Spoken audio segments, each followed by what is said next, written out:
Sir आता जसं तुम्ही सांगितलं की सायकोडायनॅमिक कॉजेस आहेत, मग बेसिकली होमिओपॅथी डील कशाला करते? सायकोलॉजीला डील करते की मोड ऑफ ऍक्शनला डील करते? याच्यात महत्वाचं म्हणजे याच्यात कुठलंच कमी जास्त नाहीये. म्हणजे माइंड आणि बॉडी दोन्ही फार इम्पॉर्टंट आहे. आम्ही याला टोटॅलिटी ऑफ सिम्टम असं नाव देतो. म्हणजे माइंडचे सिम्टम्स प्लस आम्ही बॉडीवरती आलेले सिम्टम्स, म्हणजे शरीरावरती. फॉर एक्झाम्पल, एखाद्या पेशंटला म्हणजे खाज किंवा डर्मेटायटिसचा आजार आहे, शरीरावरती बऱ्याचशा ठिकाणी काही फंगल इन्फेक्शन किंवा खाज खरूज टाईपचे काही सिम्टम्स आहेत, आणि प्लस त्यांना माइंड रिलेटेड पण काही सिम्टम्स आहेत, जसं की इरिटेशन आहे, झोप लागत नाहीये, स्ट्रेस आहे, कुठल्या गोष्टीमुळे चिडचिड होते.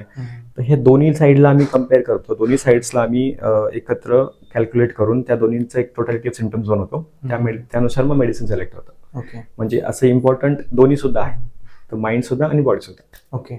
म्हणजे यामध्ये तुम्हाला दोन्ही गोष्टींसोबत डील करावं लागेल. एक सायकोलॉजी सोबत पण डील करावं लागेल आणि त्याच्या डेली लाईफ सोबत पण डील करावं लागेल. करेक्ट. मग आता यामध्ये एक जो लोकांचा क्रिटिसिझम आहे बेसिकली होमिओपॅथी बद्दल, तर तो हाच येतो ना सर, की त्यामध्ये ते डेली लाईफ चेंज करतात, डेली रुटीन चेंज करतात. They are not treating the diseases, they are not dealing with the diseases, they are dealing with their daily life. Means त्यांचे हॅबिट्स काय आहेत, त्यांचे हॅबिटॅट्स काय आहे. मग ह्यामध्ये प्रिकॉशनर्स किंवा डील करण्यासाठी लागणाऱ्या गोळ्या ह्या होमिओपॅथीत की एक चेंज हॅबिट आहे? मुळात कारणांपैकी जसं मी बोललो की एक्साइटिंग कॉज आणि मेंटेनिंग कॉज, तर याच्यामध्ये काय येतं ना, की लाईफस्टाईल जर समजा तुमची फार खराब असेल, तर याला आपण लाईफस्टाईल डिसऑर्डर मध्ये बरेचसे आता आजकाल खूप कॉमन आहेत आजार, जसं की पीसीओडी आहे, हायपर ऍसिडिटी आहे, डिस्पेप्सिया आहे, मल्टिपल असे आजार आहेत ना आजकाल की ज्यांना आपण लाईफस्टाईल डिसऑर्डर मध्ये मोडतात जे आजार. तर मग अशा आजारांना खरं बघायला गेलं तर त्यांची लाईफस्टाईल नीट करणं सुद्धा आवश्यक आहे. जर आपण फक्त त्यांना मेडिसिन देत राहिलो, त्यांचे सिम्टम्सची टोटॅलिटी घेतली, त्यांना मेडिसिन दिली, पण त्यांना फरकच नाही पडणार, बिकॉज त्यांचं लाईफस्टाईल ठीक नाही. सो पहिले लाईफस्टाईल सुद्धा ठीक करणं आवश्यक.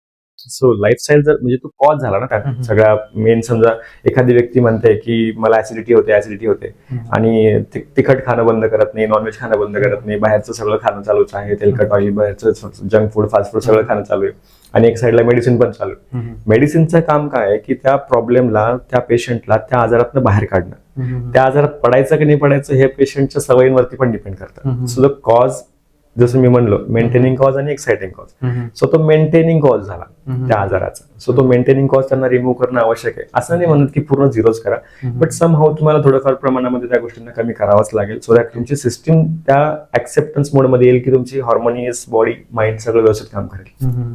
सो बेसिकली सवय बदला, संगत बदला, आयुष्य चांगलं होईल. करेक्ट.